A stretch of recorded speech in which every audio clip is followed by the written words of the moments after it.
Hello friends, welcome to the channel. Friends, आज जो है हम अकाउंटेंसी के ऊपर एमसीक्यूज डिस्कस करेंगे। आज हम 20 मोस्ट इंपॉर्टेंट एमसीक्यू जो है अकाउंटेंसी के ऊपर डिस्कस करेंगे। तो फ्रेंड्स, हमारे चैनल पे डिफरेंट टॉपिक्स के ऊपर आपको वीडियोस भी मिल जाएंगी। हमने डिफरेंट टॉपिक्स के ऊपर एमसीक्यूज डाले हुए हैं, तो आप जाके वो विज़िट कर सकते हैं, दे सकते हैं। और आप हमने साथ में करंट अफेयर्स की जो है वो सीरीज़ भी स्टार्ट कर दी हुई है 1 जुलाई से। आप वो भी रोज़ की जो वीडियो आती है वो देख सकते हैं, और जो मोस्ट इंपॉर्टेंट टॉपिक्स हैं या जो मोस्ट इंपॉर्टेंट चीज़ें हैं वो आप उतार सकते हैं, पेन डाउन कर सकते हैं। ठीक है फ्रेंड्स, स्टार्ट करते हैं हम आज की वीडियो।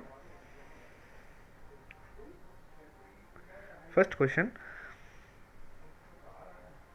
प्रीपेड रेंट इज़, जो प्रीपेड रेंट होता है उसको हम किस कैटेगरी में डालते हैं? ठीक है, आपको पता होगा नॉमिनल अकाउंट में कौन से आते हैं, पर्सनल में कौन से आते हैं, और रिप्रेजेंटेटिव पर्सनल अकाउंट में कौन से आते हैं। जितने भी ये प्रीपेड रेंट होते हैं या ऐसा कोई जो डिटेल्स होती हैं वो सभी किस में आती हैं? हमारे रिप्रेजेंटेटिव पर्सनल अकाउंट में। ठीक है, आगे बढ़ते हैं।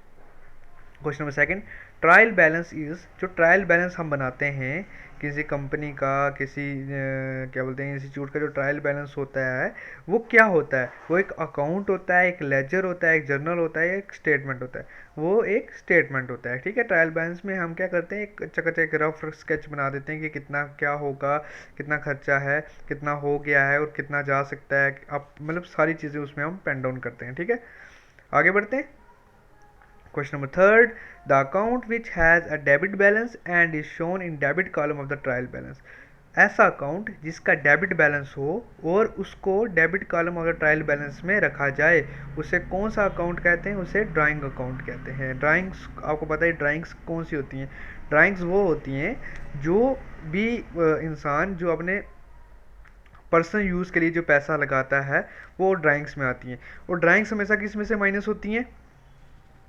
कैपिटल में से। ड्राइंग्स हमेशा कैपिटल में से ही माइनस होती हैं। तो आप हमको पता होना चाहिए ड्राइंग अकाउंट कौन सा हो गया। तो इसमें हमने देखा है कि जो ऐसा अकाउंट जिसका डेबिट बैलेंस हो और उसको हम debit column of the trial balance में ही रखें, उसको वो हमारा ड्राइंग अकाउंट हो गया। ठीक है, आगे आ गया। The trial balance contain the balance of, जो ट्रायल बैलेंस होता है वो कौन कौन से जो अकाउंट्स का जो बैलेंस है वो मतलब सारा जो होता है वो कंक्लूड करता है। कौन कौन से अकाउंट होते हैं? पर्सनल अकाउंट होते हैं, रियल अकाउंट होता है, नॉमिनल अकाउंट होता है, ऑल ऑफ दिस। तो ये हर किसी अकाउंट का जो वो बैलेंस होता है उसको मेंटेन करता है और बताता है कि क्या है, कितना बन सकता है, क्या होगा। ठीक है, तो ट्रायल बैलेंस में तीनों के तीनों अकाउंट आते हैं, हमारा पर्सनल भी, रियल भी और नॉमिनल भी। ठीक है, question number 5, the trial balance is prepared at, जो ट्रायल बैलेंस होता है ये कब बनाया जाता है? हम कब ट्रायल बैलेंस जो है वो बनाते हैं? ईयर के, जो साल के अंत में, या किसी पर्टिकुलर डेट पे, या साल में, मतलब साल के साल हम बनाएं, वो ये पर्टिकुलर डेट पे ट्रायल बैलेंस जो है वो बनाया जाता है। ठीक है, आगे बढ़ते हैं। Question number 6, the cash book records, जो कैश बुक होती है वो क्या रिकॉर्ड करती है? ठीक है, आपको पता होना चाहिए कैश बुक जो होती है वो ऑल कैश रिसिप्ट रिकॉर्ड करती है या ऑल कैश पेमेंट रिकॉर्ड करती है। कैश बुक में दोनों चीज़ें आती हैं, कैश रिसिप्ट भी और कैश पेमेंट भी। देखिए फ्रेंड्स, अकाउंटेंसी के ऊपर ना डिफरेंट जो टॉपिक्स हैं ना वो सब मोस्ट इंपॉर्टेंट है।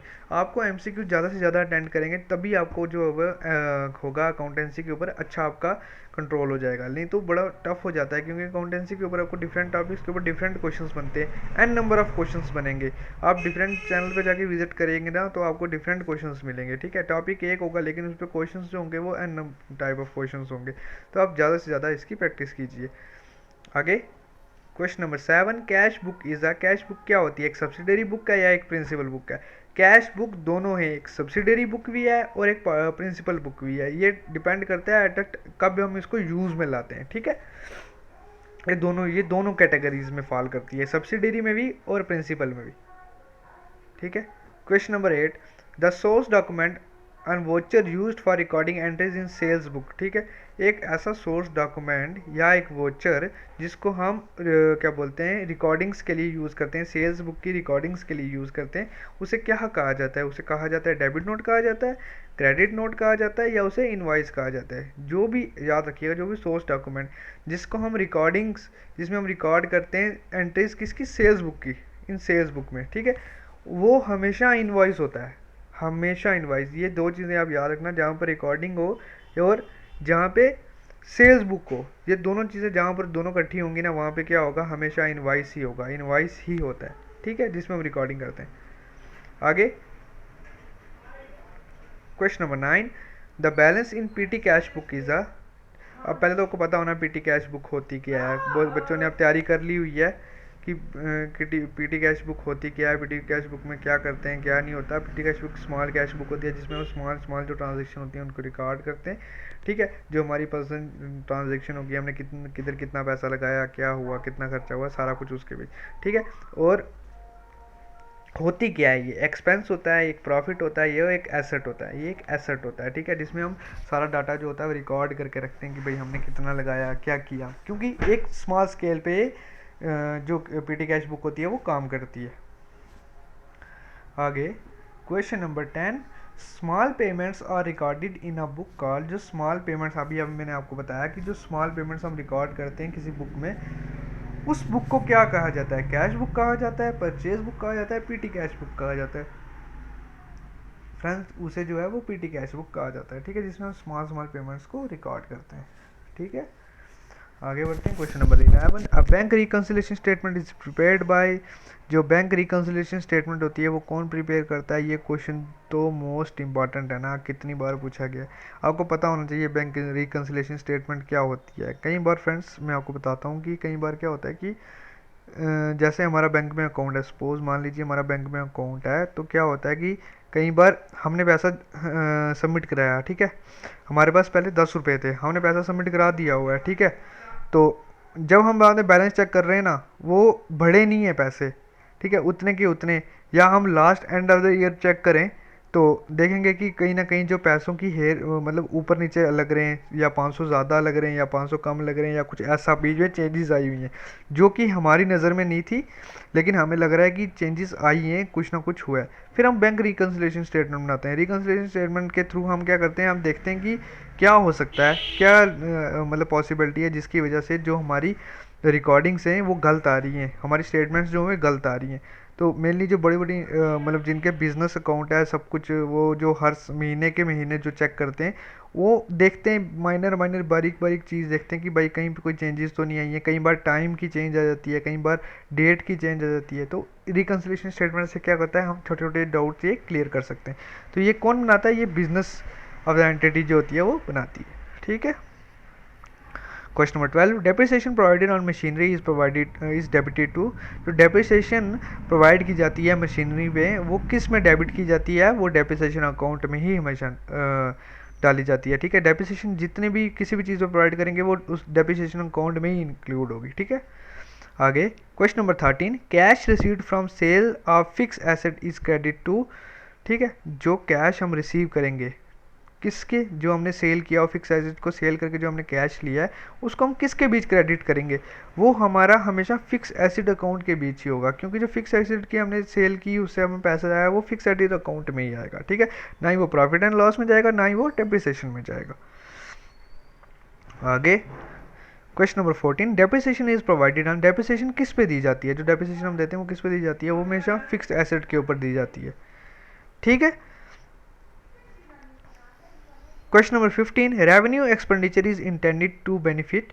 जो रेवेन्यू एक्सपेंडिचर होता है वो किसके लिए हमारे बेनिफिशियल है, वो हमारा हो गया करंट पीरियड के लिए, जो है वो बेनिफिशियल है, पास्ट के लिए फ्यूचर के लिए नहीं, सिर्फ करंट पीरियड के लिए, ठीक है। याद रखिएगा ये क्वेश्चन भी, ये भी क्वेश्चन भी जो है बहुत इंपॉर्टेंट है। आगे question number 16, closing stock is item. आप जो क्लोजिंग स्टॉक करते हैं हम, मतलब जिन्होंने साल टू साल होता है, 6 महीने के बाद करते हैं, जो जैसा भी उन्होंने पीरियड जो है वो डिसाइड किया होता है, उसका जो क्लोजिंग स्टॉक होता है वो किसके अंडर आता है, वो करंट एसेट में आते हैं, ठीक है। जो बच गए, जो हमारे पास हैं अभी अवेलेबल हैं, वो सारे करंट एसेट में आएंगे, ठीक है। क्वेश्चन नंबर 70, हाँ, balance sheet is a. Balance sheet क्या है, बैलेंस शीट एक स्टेटमेंट होती है, हमेशा याद रखना, ठीक है। बैलेंस शीट हमेशा एक स्टेटमेंट होती है। अच्छा, net profit of business increases. Net profit of जो बिजनेस होता है वो क्या इंक्रीज करता है, ड्राइंग, डेप्ट्स या कैपिटल। आपको पता है जो ड्राइंग्स होती हैं वो क्या होती हैं, वो हम कैपिटल में से माइनस करते हैं, ठीक है। डेप्ट्स जो होगी वो इसके बीच नहीं आगे, उसको कोई फर्क नहीं पड़ता। जो नेट प्रॉफिट होता है वो हमेशा कैपिटल को इंक्रीज करता है। सपोज करिए हमारा 100 रुपया बजट था और साल के अंत में हमारे पास 500 रुपया आ गया, ठीक है। जो हमारा कैपिटल हो गया वो 500 रुपया बढ़ गया, ठीक है। और उससे क्या इंक्रीज हुआ, कैपिटल इंक्रीज हो गया, नेट प्रॉफिट से हमारा कैपिटल इंक्रीज हो गया। ठीक है, आगे question number 18, current acid does not include, जो करंट एसिड होते हैं उनमें क्या नहीं आता, उनमें फर्नीचर, फिक्स एसिड हो गए हमारे, ठीक है, कैश स्टॉक ये सारे उसी के बीच आ जाएंगे, लेकिन फर्नीचर जो है वो हमारा करंट एसिड में नहीं आता। Question number 19, good will is classified है, जो गुड विल होते हैं वो किस में आते हैं, ये सबको पता होगा, ये इंटेंजिबल एसिड होते हैं। Question number 20, does balance sheet show the financial position of the business, ठीक है, जो बैलेंस शीट होती है वो financial position of the business बताती है, ट्रू, हमेशा ट्रू है इसका, जो बैलेंस शीट होती है वो financial position of the business ही बताती है। ठीक है, तो ये थे आज के हमारे 20 क्वेश्चंस जो हमने अकाउंटेंसी के पे आपके साथ डिस्कस किए। अब से अकाउंटेंसी की भी हमारी सीरीज़ जो है वो आएगी, रोज़ आपके लिए अकाउंटेंसी की वीडियो आएंगी, आप देख सकते हैं। हमारे चैनल को सब्सक्राइब कीजिए, ज़्यादा से ज़्यादा सब्सक्राइब कीजिए, वीडियो को लाइक भी कीजिए और वीडियो को शेयर भी कीजिए। Thank you friends, thank you so much.